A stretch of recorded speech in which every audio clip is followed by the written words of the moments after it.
तदनंतर देवी लक्ष्मी ने भगवान मुकुंद की ओर देखा।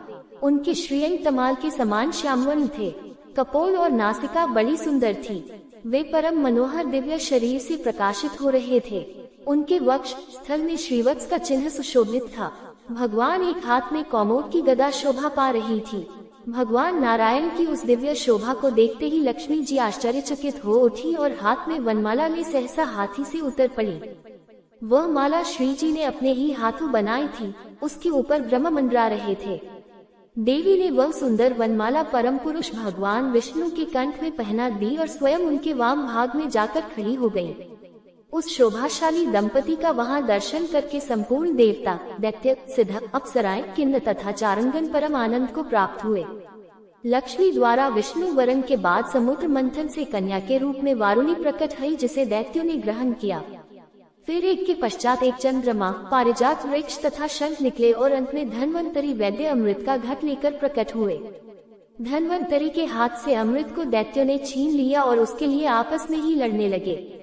देवताओं के पास दुर्वासा के शापवश इतनी शक्ति रही नहीं थी कि वे दैत्यों से लड़कर उस अमृत को ले सके, इसलिए वे निराश खड़े हुए उनका आपस में लड़ना देखते रहे।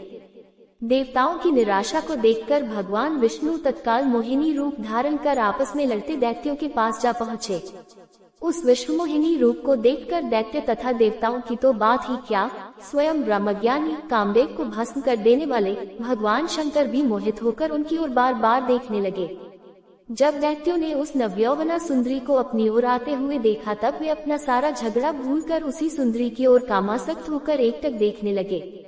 वे दैत्य बोले, हे सुंदरी, तुम कौन हो? लगता है कि हमारे झगड़े को देखकर उसका निबटारा करने के लिए ही हम पर कृपा कटाक्ष कर रही हो। आओ शुभगे, तुम्हारा स्वागत है। हमें अपने सुंदर कर कमलों से यह अमृत पान कराओ। इस पर विश्वमोहिनी रूपी विष्णु ने कहा, हे देवताओं और दानवों, आप दोनों ही महर्षि कश्यप जी के पुत्र होने के कारण भाई भाई हो, फिर भी परस्पर लड़ते हो। मैं तो स्वेच्छाचारिणी स्त्री हूँ। बुद्धिमान लोग ऐसी स्त्री पर कभी विश्वास नहीं करते, फिर तुम लोग कैसे मुझ पर विश्वास कर रहे हो? अच्छा यही है कि स्वयं सब मिलकर अमृत पान कर लो।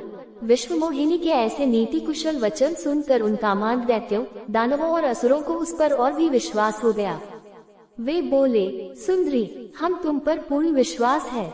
तुम जिस प्रकार बांटोगी हम उसी प्रकार अमृत पान कर लेंगे। तुम ये घट ले लो और हम सभी में अमृत वितरण करो।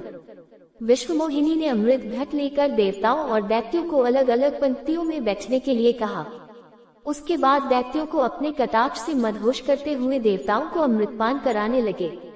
दैत्य उनके कटाक्ष से ऐसे मदहोश हुए कि अमृत पीना ही भूल गए। भगवान की इस चाल को राहु नामक दैत्य समझ गया। वह देवता का रूप बनाकर देवताओं में जाकर बैठ गया और प्राप्त अमृत को मुख में डाल लिया।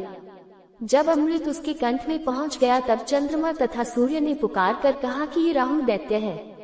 ये सुनकर भगवान विष्णु ने तत्काल अपने सुदर्शन चक्र से उसका सिर गर्दन से अलग कर दिया। अमृत के प्रभाव से उसके सिर और धड़ राहु और केतु नाम के दो ग्रह बनकर अंतरिक्ष में स्थापित हो गए। वे ही वैर भाव के कारण सूर्य और चंद्रमा का ग्रहण कराते हैं। इस तरह देवताओं को अमृत पिलाकर भगवान विष्णु वहां से लोप हो गए। उनके लोप होते ही दैत्यों की मदहोशी समाप्त हो गई। वे अत्यंत क्रोधित हो देवताओं पर प्रहार करने लगे। भयंकर देवासुर संग्राम आरंभ हो गया, जिसमें देवराज इंद्र ने दैत्यराज बलि को परास्त कर अपना इंद्रलोक